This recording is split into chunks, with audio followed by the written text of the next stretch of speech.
welcome to the first of my videos about Still Me by Jojo Moyes. I nearly said Me Before You then.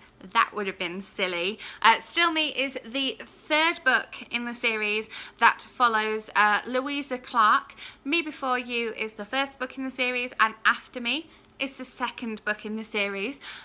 So if you haven't read those, definitely go away and read those. I went to an event with Jojo Moyes. She came here to Denver, and so this video is going to be showing you what happened at the event and a little bit of what Jojo Moyes had to say about the book and the writing process and my experience of the event. And then the second video is going to be my review of the fabulous Still Me, which this is the US cover. I listened to the UK audiobook because the US book came out on the 30th of January, but the UK book came out on the 25th of January. So of course I was going to read the UK version. So I pre-ordered the audiobook of that one because I actually listened to both the audiobook of Me Before You and the audiobook of After You. So I've never had a physical copy of one of these books before. I have other Jojo Moyes books sitting up here, but yeah, this series here. So yeah, the event was held by a local library in tandem with a local bookstore, and they always do fabulous events when they partner together. And the event included a copy of the book as well as a drink before and a coffee afterwards while you're waiting for the signing line, which I think was a good move, although the wait for coffee was almost as long as the wait for the signing line. You'd think the wait for booze would be longer. No, wait for coffee was longer. So let me show you my signed book, because what I'm going to do is I'm just going to end my talking about the book there and just show you what happened at the event. So this is the naked book with the is it gold, is it silver, like pewter spine there, and I obviously got my copy signed. There we go.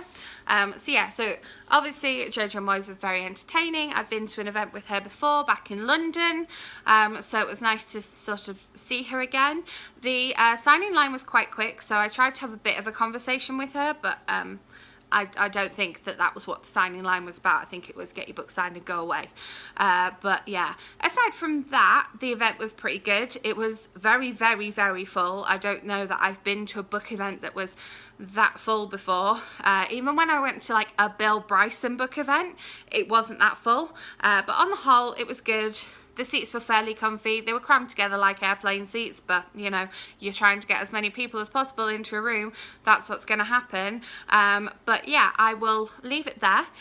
Make sure you are subscribed so that my review, second part of this video, drops straight into your subscription feed.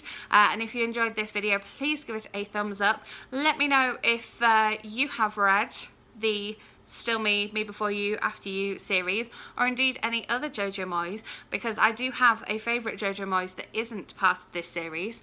Yeah, and if you haven't read any Jojo Moyes, then let me know your experience of book events, especially if they've been book events in this country, because I'm finding them very different to book events in the UK. Very sort of a lot less personal in this country. Maybe just because it's a bigger country, I don't know. But yeah, we'll see. So yeah, I will leave you with what happened on the evening.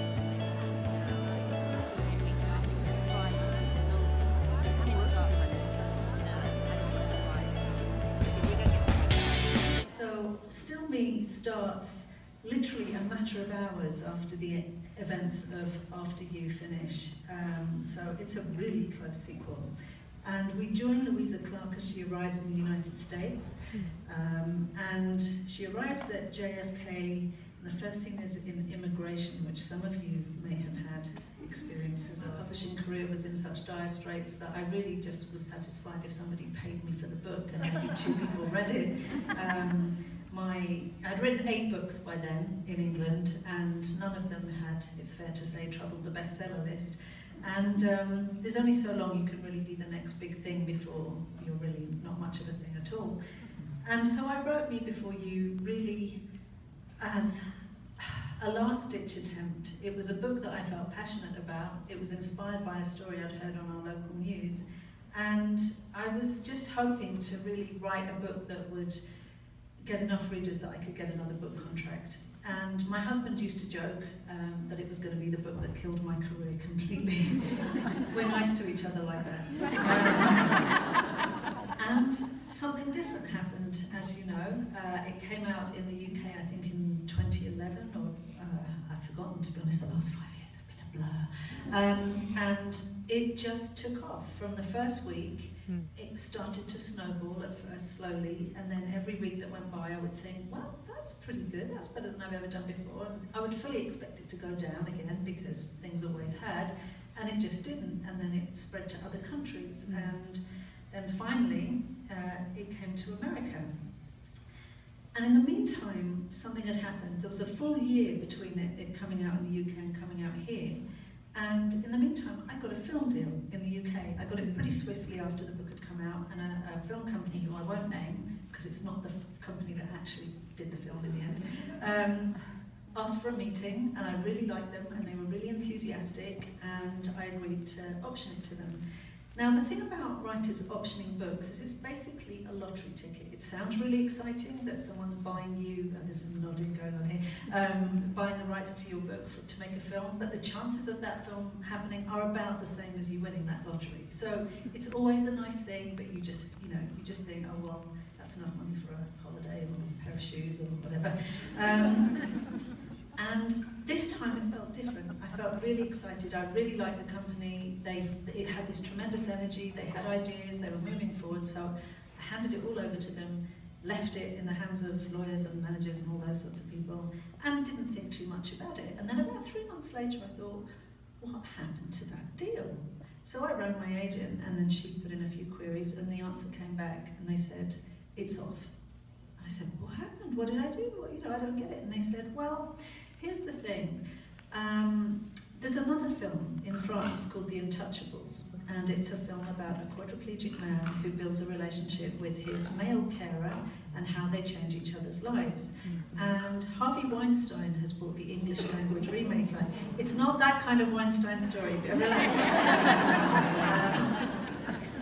And anyway, as soon as he found out about it, he put a statement out in the trade press that his was going out. We don't know how much he knew about ours, but the bottom line was nobody wanted to go up against Harvey, so our distributors pulled out. And once our distributors pulled out, then the film company pulled out. So I went home and kicked the wall for a bit and swore and did all those things that you do when you're really disappointed. And then I just thought, you know what? I've had this great year. This book has done so much better than any book of mine has ever done. I can't be churlish. I'm just going to get on with it. Now I need to tell you something else, and I might have told some of you here this last time because it was a bit of an obsession of mine for a while, but I had, not so much now, a pathological fear of flying. Did I tell you this last time? No, okay, I was probably off my head on drugs, but I was probably still on the Valium that it took me to get here. Anyway, so I had a pathological fear of flying. I had the kind of fear of flying where actually, I blame New York for my fear of flying because the last time I visited New York until after Me Before You, I was 22 years old, and I went for a long weekend with my best friend. I don't think we slept for 3 days, and I came home ready to sleep on the flight, and something happened, which was we had the kind of turbulence you see in airplane movies, and it was so bad it was kind of comical. The trolleys were flying up and down, there were nuns crying and praying.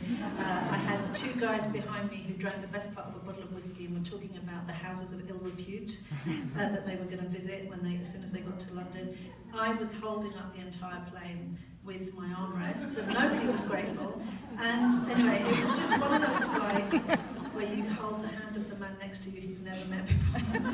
And he's very tolerant, and I think actually he was quite glad by the end because he was quite scared too. But the upshot is, I got off this flight and I thought, I survived. And then the next time I went to get on a flight, completely unexpectedly, my knees knocked together so loudly they sounded like castanets. Like, literally, they would go like that, and I would have a panic attack. And once this happens a couple of times, it's like your body becomes preconditioned to be terrified on a plane. So this is where I was when my American editor rang up and said, okay, you need to come over here and start preparing to promote Me Before You. And I went, okay. So I forgot the Harvey thing. I lay awake for 3 nights before I flew, writing wills, writing letters to my children, telling them all the things that they needed to know for when my plane inevitably dropped out of the sky. I went to the doctor and got some Valium. That was the first time, by the way. I don't take it anymore, I just feel the need to make that clear now. And full of fear. I stayed awake for goodness knows how many nights while my husband explained to me patiently for the 49th time why at any given time there were about 1 million planes up in the sky and what made me so special. He's an engineer, so he's kind of like that. And finally, I get to the airport, I have hypnosis tapes, I've done the whole thing, I get on the flight, and I ring my husband to tell him, obviously, I'm in my seat, and it's been nice knowing him, and he sighs a little bit. Very patiently, he says, I think it's time for you to turn on the in-flight entertainment, you know, just distract yourself. You need to just not think about what's going on. Well, I did that. And guess what was the first bell that came up on the in-flight entertainment? And you know what? It's a really good film. It's a really good film. It kills me to say it, but it makes you laugh and it makes you cry, especially if you've drunk some champagne and chewed up a whole lot of Valium. I did laugh and cry a lot. And the upshot was, I flew over here, and before you knew it, I was here. I may have even flown that plane myself. And from the moment I touched down, I developed this whole new love affair with the United States, which I've probably been over here maybe 3-4 times a year ever since. So you just can't get rid of me now. And so when I knew that I was going to write a sequel, I first saw it like a horseshoe shape. I thought Me Before You kind of pulled Louisa down into these incredibly complex, life-changing events, and then After You kind of bottomed her out a bit, really. It wasn't actually meant to be quite as melancholy as it was, that book. But here's the thing, when you are writing honestly about your characters and when you're inhabiting them in the way that I think you should, sometimes they don't entirely follow the plan. Sometimes they won't cheer up when you want them to, and I kept trying to cheer her up and she just wasn't having it because she missed Will. And so in the end, I just accepted that this was the way it was going to go. And it wasn't till book 3, Still Me, that I felt able to kind of bring her up, punching outwards and perhaps a little bit more joyful again. And what better city to challenge someone and to introduce excitement and joy and test somebody, what more unforgiving city, if you like, than New York. So I basically researched this book by coming over to New York a lot. I had initially come to New York because every book tour that English people come to starts there. And then I came and did a couple of special research trips. The first was just to kind of put myself through the many things that I wanted Louisa to do. But the second one was because I wanted to make sure that I had got my facts right. Because if you live in London, have any of you visited London? Okay, so quite a few. Well, as with any big city, the districts are really, really distinct. And in London, if you're a North Londoner, you pretty much never go south, and you don't even know where any of the things are in South London, even though they're like 4 miles away.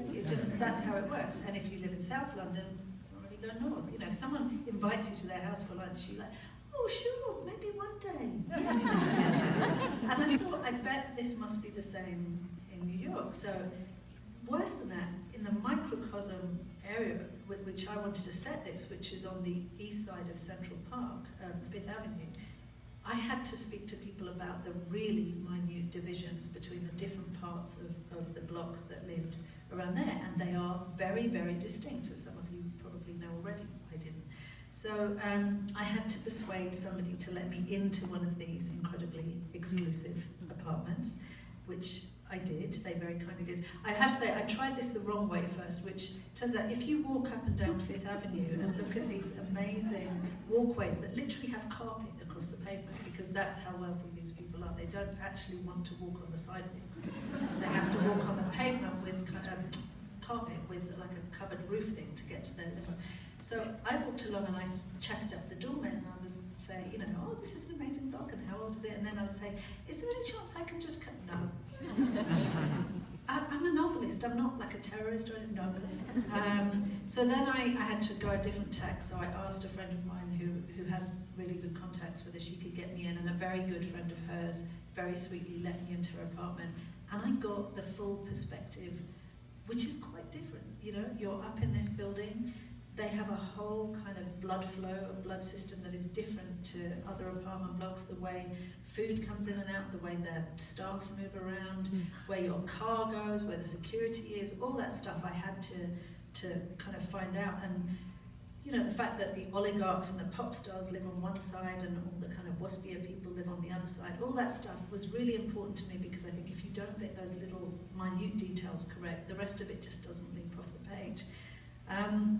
So I wrote the book there, and it was a real pleasure, except that I found, as with a lot of these things, that sometimes, I'm just going to tell you a story about life imitating art, or vice versa, which is that there is a scene here where Louisa is trying to maintain a long-distance relationship, and I did one of these once, way back when, and what I found was that you had all these ideas for the romantic reunion, you know, and without fail, every time we tried to meet up, it would go wrong. And so, I'm not going to give too much away, but there is a time when Louisa meets Sam, and it's the most romantic thing ever, until he gets food poisoning in a very small hotel room with a bathroom that is just slightly too thin of wall for comfort.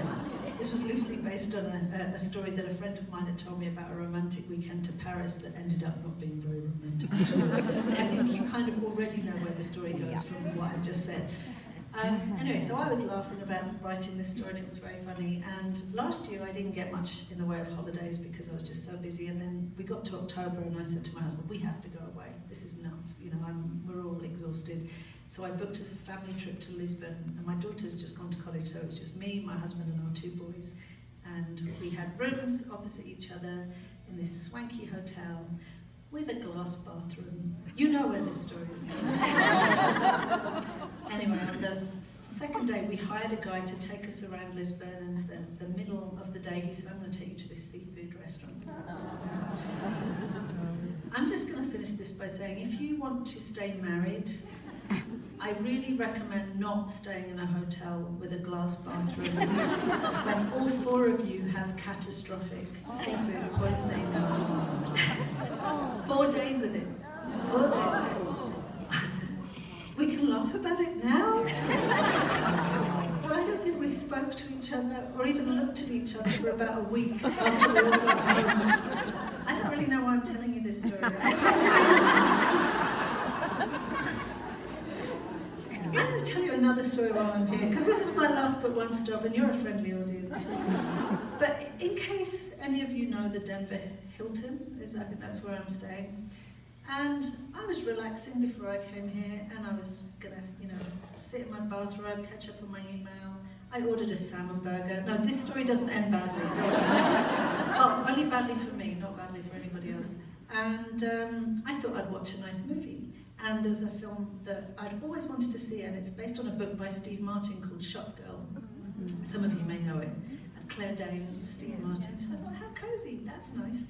So I ordered my salmon burger, and 20 minutes later, the doorbell rings, and I'm in my bathrobe, so I make sure that I'm, you know, covered up, and I open the door, and this very young man comes in with a tray, and he says, "Where do you want it?" And I said, "Well, the desk, all the way over there." And as he goes into my room, suddenly there is a full-on sex scene. Really loud, really unexpected. And I'm standing here in my bathroom, and I don't know who was more mortified, this poor young man, who literally threw the tray into the corner of the room and sprinted out. I mean, you couldn't actually look at him at this point, because I suddenly realised how this looked. So if you hear a story around Denver, about the lady author who came from England and did something, anyway, you know, it wasn't my fault, it was Steve Martin's fault. And I'm telling you this story because the only way I can process it right now is to get it out. Because actually, what I did do was actually lay on the floor in the fetal position, going, no, for about 20 minutes. I think this is a good point to switch to questions.